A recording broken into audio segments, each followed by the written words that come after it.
भाभी, मुझे आपकी वह वाली जगह देखनी है, मैंने कहा। नहीं देवर जी, वह जगह तो आपके भैया का है, देवर बोला। भाभी, मैं तो बस एक बार दिखाने के लिए ही बोल रहा हूं, मैं कौन सा उस जगह को इस्तेमाल करना चाहता हूं। मैंने कहा, ठीक है देवर जी, मैं आपको वह जगह दिखा तो दूंगी, लेकिन आपको वादा करना होगा कि आप इसके बारे में किसी को नहीं बताओगे। ठीक है, नहीं बताऊंगा भाभी। उसके बाद मैं अपने देवर को अपने कमरे में लेकर गई और मैंने अपने कमरे का दरवाज़ा बंद कर लिया। फिर मैंने अपने देवर को वह जगह दिखा दी। हेलो दोस्तों, मेरा नाम अंकिता है और मेरी उम्र 28 साल है। मेरे पति फ़ौज में नौकरी करते हैं और मेरे ससुर जी भी फ़ौज में थे, इसलिए हमारे पास पैसों की कोई कमी नहीं थी। हमारे घर में हम 3 ही लोग रहते थे, मैं, मेरे पति और मेरा देवर। मेरे देवर का नाम मनोज है और वह अभी स्कूल में पढ़ता है। मेरे पति जब फ़ौज में चले जाते थे तो घर में सिर्फ हम देवर भाभी ही बचते थे।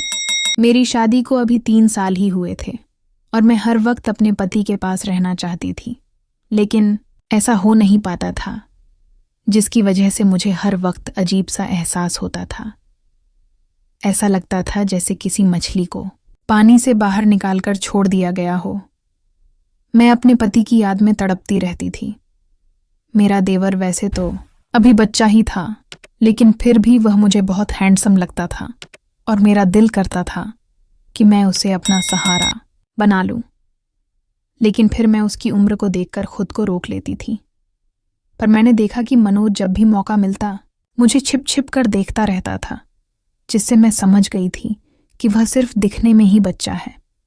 अब मैंने उसे डील देना शुरू कर दिया और खर्चे के लिए पैसे देने लगी, ताकि वह मेरे साथ दोस्ती कर ले और जैसे मैं चाहूं वैसे ही रहे। धीरे धीरे मैंने अपने देवर को जितना वह चाहता था उतने पैसे देने शुरू कर दिए। अब मेरा देवर मेरे पैसे देने की वजह से मुझसे बहुत खुश हो गया था और वह मेरी हर बात मानने लगा था।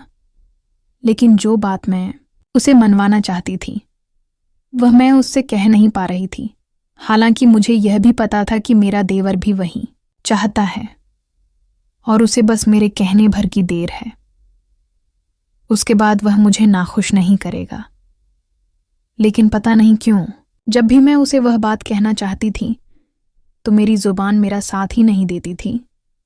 इसी तरह कुछ महीने और बीत गए और मेरे अंदर की फीलिंग भी बढ़ती जा रही थी। मैंने इशारों से तो अपने देवर को बहुत बार वह बात कहने की कोशिश की, लेकिन वह मेरे इशारों को समझ नहीं पाता था।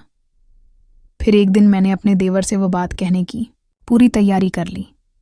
मैं तैयार होकर घर के आंगन में बैठी अपने पैसे गिन रही थी। तभी मेरा देवर अचानक वहां आ गया। मुझे इतने सारे पैसे गिनते देख मनोज चौंक गया। फिर मैं कुछ बोल पाती, उससे पहले ही उसने अचानक कहा, भाभी, मुझे आपकी वह वाली जगह देखनी है जहां आप अपने पैसे रखती हो। मैंने कहा, नहीं देवर जी, वह जगह तो आपके भैया ने मुझे किसी को भी दिखाने से मना कर रखा है। फिर वह बोला, अरे भाभी, मैं तो बस एक बार देखने के लिए कह रहा हूं, मैं कौन सा उस जगह को इस्तेमाल करना चाहता हूं।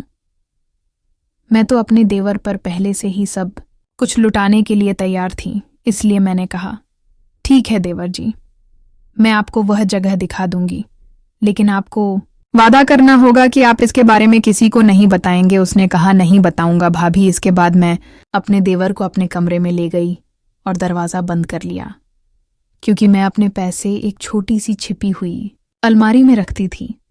वह अलमारी बहुत छिपा कर बनाई गई थी, इसलिए जब मैंने उसे दिखाया तो मेरा देवर चकित रह गया। हालांकि उसने उसमें से एक भी पैसा नहीं लिया।